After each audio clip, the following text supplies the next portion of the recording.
L'insuffisance rénale est l'incapacité du rein à exercer sa mission de filtration du sang.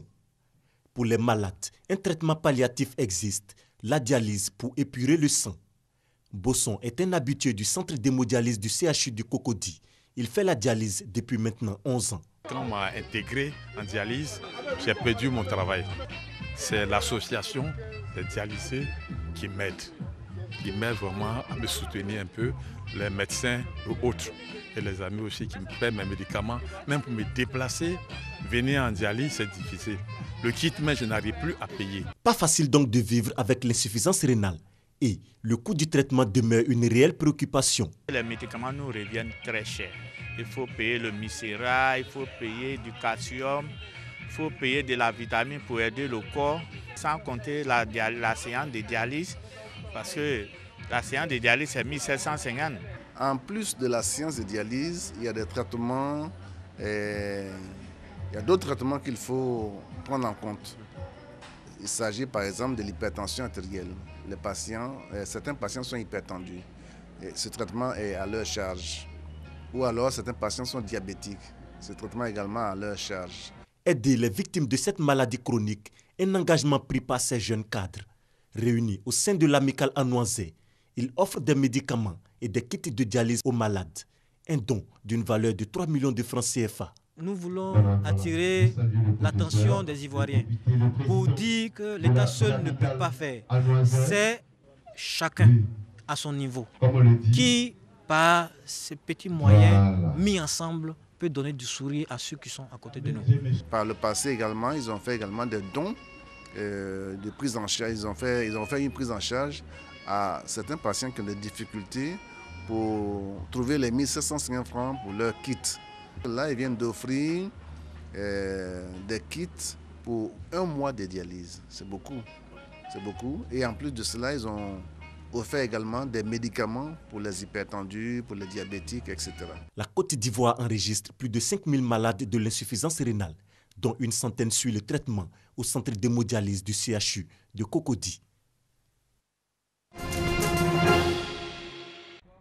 Au sein de l'Institut national de l'hygiène publique, INHP, se trouve le Centre des opérations d'urgence de santé publique. Quel est le rôle véritable de cette structure? Le Centre des opérations d'urgence est une structure qui a pour mission essentielle la coordination opérationnelle de la gestion des événements et urgences de santé publique.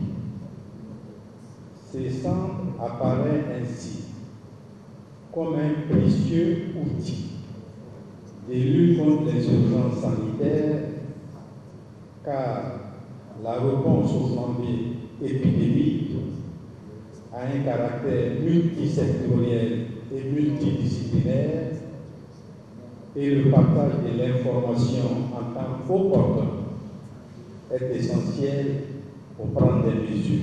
Ce centre est un outil de lutte contre les urgences sanitaires. Pour tester sa capacité opérationnelle, un exercice de simulation d'urgence en santé publique y a été organisé.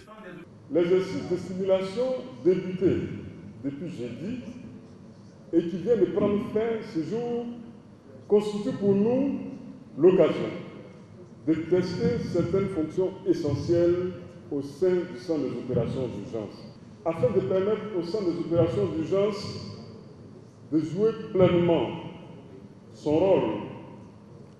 Un centre de veille sanitaire sera établi afin d'assurer la veille au-delà des maladies à potentiel épidémique. Le gouvernement américain apporte son expertise au bon fonctionnement de cette structure. C'est ainsi que nous avons apporté notre contribution à la mise en place du Centre des opérations d'urgence de santé publique.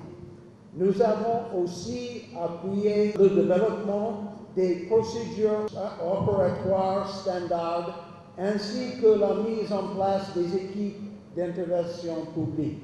Depuis février 2016, le Centre des opérations d'urgence de santé publique, le COUSP, a vu le jour. Dr Koulibaly Daouda restitue les résultats de cet exercice de simulation. Nous sommes informés de ce qu'une épidémie de fièvre jaune sévit à Grand Bassam et s'est propagée à Nyama, Port-Boué, Bonois. On a une centaine de cas, une dizaine de décès. Nous sommes alertés comment nous faisons face. Il y a la prise en charge des cas, elle doit être rapide, gratuite. Il y a la confirmation de l'épidémie, les prélèvements acheminés à l'Institut Pasteur. Comment acquérir rapidement les vaccins, la lutte antivectorielle, comment les démoustiquer, parce que la fièvre jaune, c'est aussi comme la dengue. Et on a essayé de les mettre en situation. On a par exemple appelé le directeur de la banque de sang. Est-ce qu'en urgence, on peut nous trouver rapidement des poches de sang? Oui. Ils ne savaient pas que c'était un exercice, mais ils ont répondu. Désormais, il faut compter avec le COUPS dans le cadre de la gestion des événements et urgences sanitaires. Une équipe professionnelle est engagée à riposter aux menaces épidémiologiques de notre pays. Et plusieurs équipes d'intervention rapide ont été également mises en place dans nos régions sanitaires. La cible, jusque dans les confins du village. Georges Quadio, le coordonnateur du projet de gestion des pesticides obsolètes, projet PSI, face à la presse nationale et internationale. Ce chimiste explique les dangers que représentent ces produits interdits. Quand vous utilisez des produits chimiques, ils ont une durée de vie et lorsqu'ils sont périmés, il faut pouvoir, je dirais, s'en défaire, mais en utilisant les bonnes pratiques environnementales qui préservent à la fois l'environnement et la santé.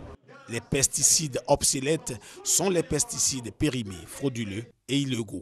Outre ces pesticides, les emballages vides, les équipements de protection contaminés représentent aussi des dangers pour l'homme et pour son environnement, a ajouté l'invité. Très à l'aise devant les journalistes, le professeur Georges Quadio leur a demandé de sensibiliser les populations par leurs écrits. Ceux-ci se disent outillés. Après avoir pris part à ces échanges, ils s'engagent à jouer pleinement leur rôle. On a été suffisamment sensibilisés et le relais doit se faire sur le terrain. Les populations doivent être informées pour que vraiment on n'utilise pas n'importe quoi, n'importe où. Le projet de gestion des pesticides, projet PSI, a pour objectif de gérer rationnellement les pesticides en retirant du marché les produits interdits pour non seulement protéger la santé des populations, mais également permettre à l'agriculture ivoirienne de prospérer. Elle était âgée de 5 ans et sa mère se préparait à la scolariser l'année prochaine. Mais hélas, Nyamerut s'en est allée à la suite d'un viol perpétré par un homme âgé de 40 ans. La fille vivait avec son père, elle jouait dans le couloir avec ses camarades et le monsieur l'a appelée pour venir prendre bonbon. Et c'est dans bonbon là, elle a rendu l'âme. Le ministère de la Solidarité, de la Femme et de la Protection de l'Enfant a tenté de sauver ce qui pouvait l'être, mais en vain. C'est le jeudi 3 que la mère a contacté le ministère pour venir poser le problème de sa fille. En fait, le viol venait de se passer il y avait environ au moins une semaine. La fille a été d'abord conduite à l'hôpital général de Makori où elle a reçu des soins d'urgence. Mais malheureusement, l'état c'est un peu plus compliqué.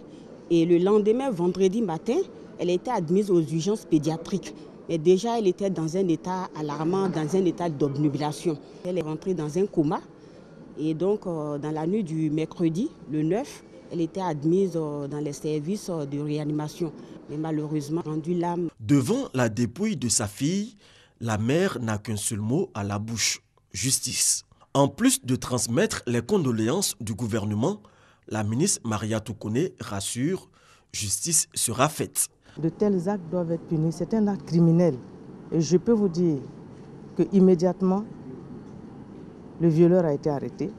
Aujourd'hui, là où je vous parle, il est à la Maka. Et je pense qu'il prendra la peine la plus lourde. La justice fera son travail. Et le gouvernement va poursuivre toutes les personnes qui vont s'adonner à ce genre de pratiques-là. Selon une étude soutenue par l'UNICEF, dans 81% des cas de viol, les victimes sont des mineurs et dans 94% des situations, les agresseurs sont des proches des victimes.